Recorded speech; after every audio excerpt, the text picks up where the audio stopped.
Khyber Pakhtunkhwa text book 2012 का ये question है जी, और कुछ इस तरह से है कि हमारे पास जो है वो मीन डेविएशन हमने कैलकुलेट करना है, जबकि जो डाटा है वो हमारे पास एक अनग्रुप डाटा। जैसे आपको ये डाटा नजर आ रहा होगा, इसमें के ग्रुप्स नहीं बने हुए, इस वजह से कि इसमें हर यानी ग्रुप में हम यूं कहते हैं ग्रुप डाटा में हर हर क्लास के सामने उसकी तादाद मेंशन होती है। यहाँ पर चूंकि कोई तादाद मेंशन नहीं है, तो ये हमारे पास एक क्या जी, अनग्रुप डाटा, जिसमें 130 जो है ये इनकी टोटल यानी इन तमाम ऑब्जर्वेशंस का टोटल लिखा हुआ जी। इधर मैं इसको एक ब्लॉक में से क्लोज कर लेता ताकि हम इसको ये ना हो कि हम इससे भी एक कैलकुलेशन समझें। ये जी सिंबल होता है सिग्मा, सम से आया ग्रीक, हमारे पास सिंबल है एस से बना ये सम, ठीक है। यानी टोटल है ये जी इन तमाम ऑब्जर्वेशंस का, और लिख भी देते हैं कि एक हमारे पास अनग्रुप्ड डाटा है।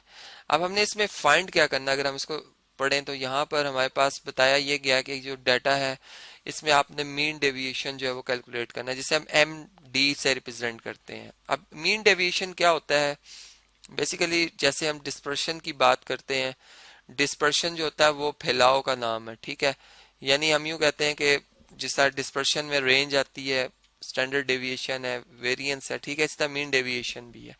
तो इसमें हम यूं कहते हैं कि अगर हमारे पास जो रेंज है, एक डाटा की सबसे कम वैल्यू और सबसे ज्यादा वैल्यू का जो डिफरेंस होता है, जैसे अगर मैं कहूँ इसमें 38 सबसे बड़ी वैल्यू है इस डाटा की और 5 सबसे छोटी वैल्यू, तो इसमें जो डिस्पर्शन, इसमें जो रेंज है वो 33 की है। यानी 33 तक जो नंबर है, यानी 5 से 33 तक, इसमें मजीद नंबर ऐड करो तो 38 तक आते, इतनी वैल्यूज तक ये फैला हुआ डाटा। लेकिन अब ये जो मैयर है, मेजरमेंट है, ये जो कंक्लूजन्स या रिजल्ट्स के लिए या डिसीजंस के लिए काफी नहीं है।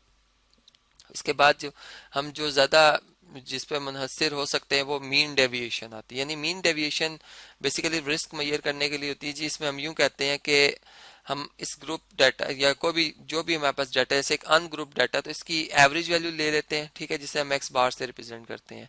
एवरेज आप जानते हो कि हमारे पास डिफरेंट जो है वो तरीकों से मेजर की जाती है, मीडियन से भी, मॉड से भी, ठीक है, अरिथमेटिक मीन से भी फाइंड की जाती है। तो हम यूं कहते हैं कि एक एवरेज फाइंड की जाती है जो कि अरिथमेटिक मीन से हम फाइंड कर रहे हैं, ठीक है। यहाँ पर हमने लिखा भी हुआ है अकॉर्डिंग टू मीन, यानी अरिथमेटिक मीन के जरिए हम एवरेज फाइंड कर लेते हैं और फिर हर हर वैल्यू का उसकी मीन वैल्यू से फर्क लेते हैं, किसी से ज्यादा, किसी से, यानी किसी में पॉजिटिव आएगा, किसी में नेगेटिव में आएगा, और फिर उनका एब्सोलूट ले लिया जाता है, यानी उसमें जो नेगेटिव और पॉजिटिव साइन उनको इग्नोर कर दिया जाता है। कुल यानी हम यूं कहते हैं एक फासला मेजर किया जाता है, एब्सोलूट देखकर उनका टोटल करके उनकी एवरेज ले ली जाती है, उनकी कुल तादाद पर डिवाइड किया जाता है।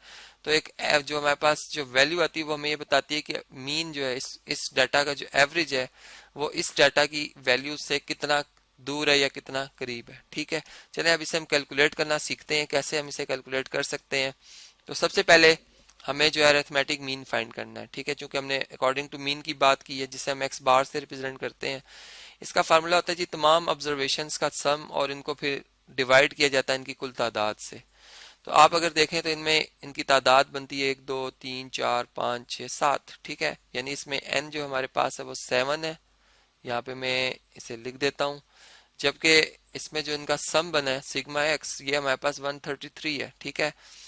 तो यहाँ पर हम यूं कहेंगे कि एक्स बार जो आएगा हमारे पास 133, इसको डिवाइड कर दिया जाए अगर 7 से, तो ये हमारे पास 19 बनता है, ठीक है।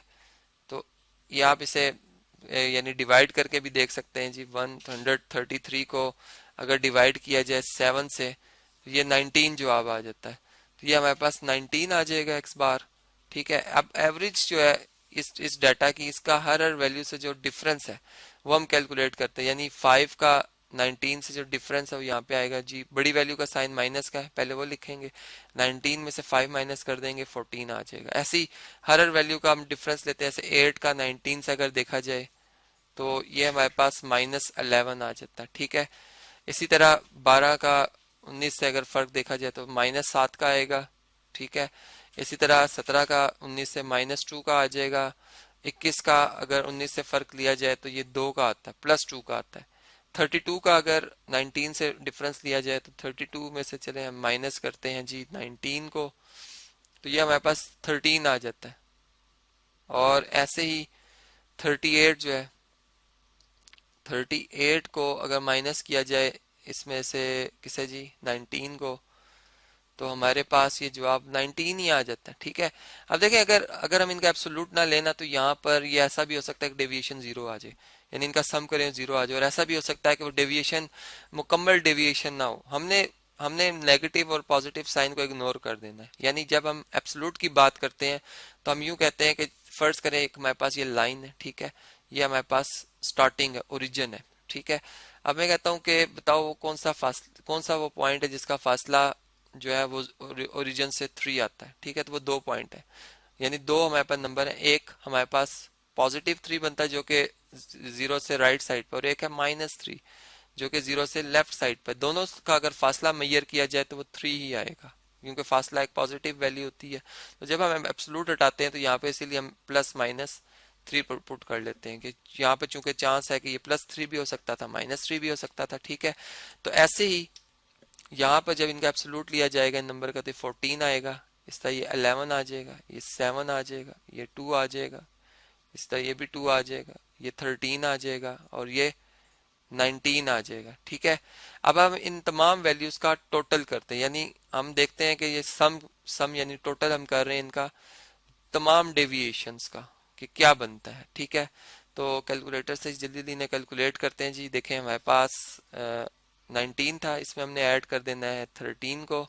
देखें ये 2 + 2 4 + 7 11 11 है, और 11 क्या बने 22, और 22 और 10 32 और 4 32 और 4 कितना 36। इसमें हम प्लस कर लेते हैं 36 को 19 में, यहाँ पर सॉरी इस तरह से हम इस तरह से करते हैं जी। 19 हमने लिखा था, 19 में हमने ऐड किया था 13 को, और उसमें हमने ऐड किया करना है जी किसको 36 को। ठीक है, ये हमारे पास 4 बना था, 4 + 7 11 11 और 22 22 और 14 हमारे पास बना 36।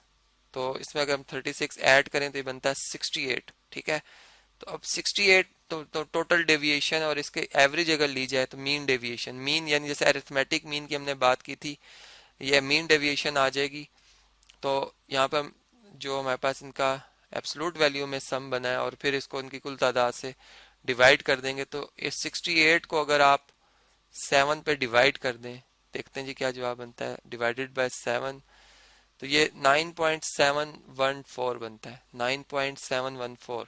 तो हम यूं कहेंगे कि मीन डेविएशन जो है वो 9.71 है। ठीक है, अब इसके यूनिट वही होंगे जो कि इस डाटा के, फर्ज करें कि ये अगर वेट को रिप्रेजेंट कर रहे थे केजी। ठीक है, वेट, और तो ये भी मीन डेविएशन भी वेट ही होगा। यानी यहाँ पर हम यूं कहेंगे कि जो डाटा की एवरेज है उसकी हर वैल्यू से, जो एक एवरेज बात पे अगर मैं कहूँ तो हर वैल्यू से उसका फर्क जो है वो 9.71 केजी का, यानी कोई वैल्यू 9.71 केजी ज्यादा है और कोई 9.71 जो केजी है वो कम है। तो इस तरह से ये था जी मीन डेविएशन, जिसको हमने जो है वो मीन के जरिए जो है वो फाइंड करना यहाँ पर सीखा।